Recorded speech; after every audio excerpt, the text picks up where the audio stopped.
Yo, what's going down, Commanders? Hope everyone's doing well today. I just want to show you what you're getting at level 10 for this new Warlord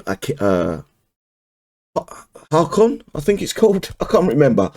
But what I'm gonna do straight off the bat is I'm gonna put in an Orion and show you what the Orion does at level 20 to compare it up against this. So I've got an Orion in the assault platoons, and I'm just going to try to pick as much of the base off as I possibly can and see what happens, basically.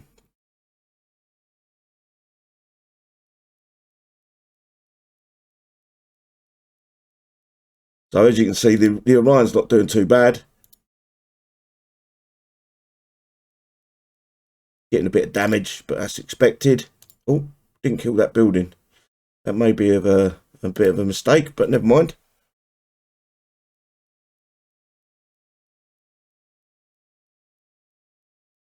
So here we go.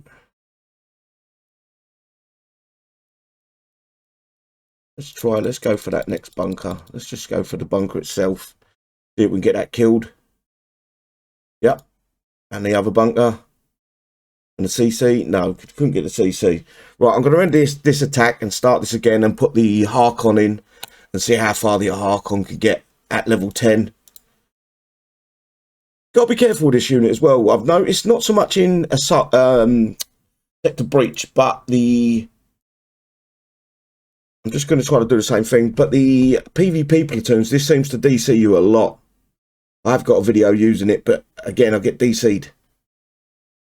It's got bigger splash, 100% bigger splash, but I don't think it's not as good as there you go. You couldn't even kill one of the strongholds. So repair time, I'll go compare the repair time. The unit's not very good now, but hear me out, guys, before you go ballistic. There is a little thing coming up next month that's called Warpath. I think they're exactly the same repair time. Let me just double check. Assault. Yeah, 8:36. That's been repairing for a few seconds. So about the same repair time there. And what you've got to look at is the stats at level 20. Don't ignore the level 10 stats. The guys that bought the level 15 Harkon are going to have a better time than us. Because next sector breach, they're going to be able to take this unit to 20. Which is where this unit really comes into play. So level 10 talent is the reduced reload time by 50% and 10% damage taken and damage reduction to the legendary Orions. And the big one is the grants immunity to turbulence. This is quite big because I believe that there's a script or a cheat in the game that's putting the screamer effect into players' bases without actually having the screamer in the base. So this nullifies that fucking script. And I don't think if this is the right way for Kixeye to go. Putting a unit in there that nullifies that a cheat. They need to completely get rid of the cheat. This is what I'm more interested in here, guys. Is the level 20 talent increases range by 50, so that makes it 750 range. It's got a 300,000 flat damage reduction, plus 15% damage and damage reduction to aura to all legendary Orions. This is where this unit comes into play. Is level 20, which is going to be, for me, it's going to be two more sector breaches away, 3 including this one, and I believe we're going to see, let me just move my microphone a bit. We're going to see a Warpath next month. Always count the Fridays in a month. So when you've got 5 Fridays, it generally means, as a rule of thumb, that there's a Warpath, and I'm going to guess about the 16th of next month, there's going to be a Warpath placed into the game, and we should see a Kixeye tech and Warlord Harkon tech put into the game for Blood Thorium. It will be in the exchange.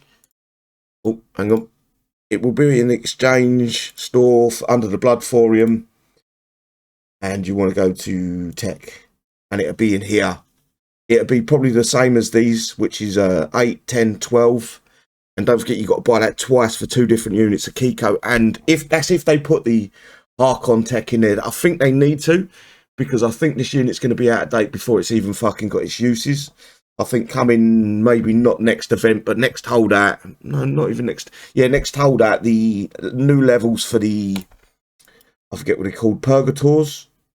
I think the new levels for them and the new tech for them might make that unit even more important. Plus, they're going to get the fix so we can put the Purgators in our base. So think about them. There's a lot going on in the game right now. It's a lot of upgrading. A lot of units are becoming out of date and worthless, which is a shame. It shouldn't be such a fast turnover, in my opinion, but it's Kixeye's rule of thumb.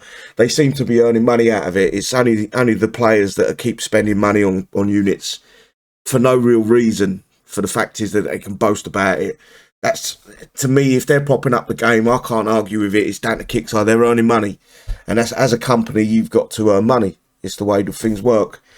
Yeah, so there's a lot going on. There's a lot. I feel the engines are slowly being fucking phased out.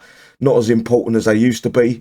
So if you are playing this sector breach, as I showed yesterday, I put a video out using 2. They were level 20 Orions, but I've got very little damage on the 1 and I think it was 3 on the 1 and 2, and the Conqueror 3 was, I think, 6 minutes and so many seconds to get it completed at level 20. So you could probably take level 12 upwards, maybe 10 upwards. You might get a little bit more damage. If you take your time a little bit more, you might not get any more damage, but you can do it with the Orion. So they're very important for this sector breach, in my opinion. I would go for them over the engines for now. Once you've got 2 Orions and you've got them to level, a good decent level, I would probably go with 15 or try at 10, see what happens. You only got 8 minutes. 8 minutes times 2, 16 minutes and maybe 17 minutes repair if you lose 2 Orions. What you got to lose by trying it? But yeah, just try to have fun in the game. I know it's not much fun at the minute, and I agree with a lot of people. It is so much geared towards the coiners nowadays that it's become unbelievable. I try not to coin too much. The only unit I've coined in recent history is the Demi-Demon. I am guilty of that. I took it to Elite level 11, so that is on me. I had buyer's remorse straight after buying it, by the way, as well, thinking I could have just done it with time, but I jumped on the bandwagon like a fucking idiot and paid for it. But that's probably all the money they're going to get out of me until they make drastic changes. I've got a little bit of coin left, 300 coin, but that was bought 2-3 months ago. Yeah, just try to enjoy the game. When it ain't no fun anymore, what you do is I'll show you how to get away from when you're not enjoying the game. You go like that, and you close the game down, and you go play something else. I've just started playing Path of Exile. Halls of Torment is a good, fun little game. I think it cost me about £3. Metro Exodus. There's plenty of games out there you can fucking play. And if you go on to, where is it? Epic Games.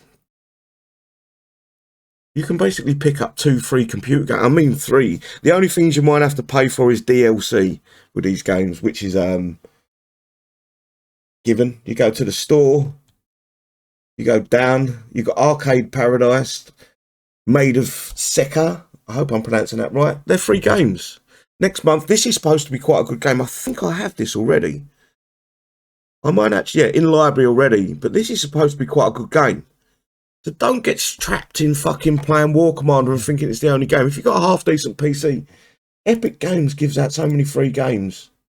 This one's a free game. Path of an Exile. I am actually waiting for Path of Exile 2 before I start playing it properly.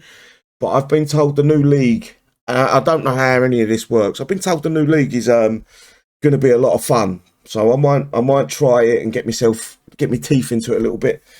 Don't pigeonhole yourself into War Commander, guys. Scum is another good game. 7 Days to Die. I've got a bunch of games. I've probably got about 200 games on Epic that I've got for free off of Epic. I don't think I've ever purchased anything on Epic stores. But yeah, anyway, I'm going to stop waffling. I'm well off track here. But all I'm saying is don't pigeonhole yourself into just War Commander. If you've got £1,000 worth of computer upwards, you can play most games, no problems. Cost you $30, maybe a little bit more for some DLCs. That's it. Other than that, guys, take care and I'll see you soon. Bye bye.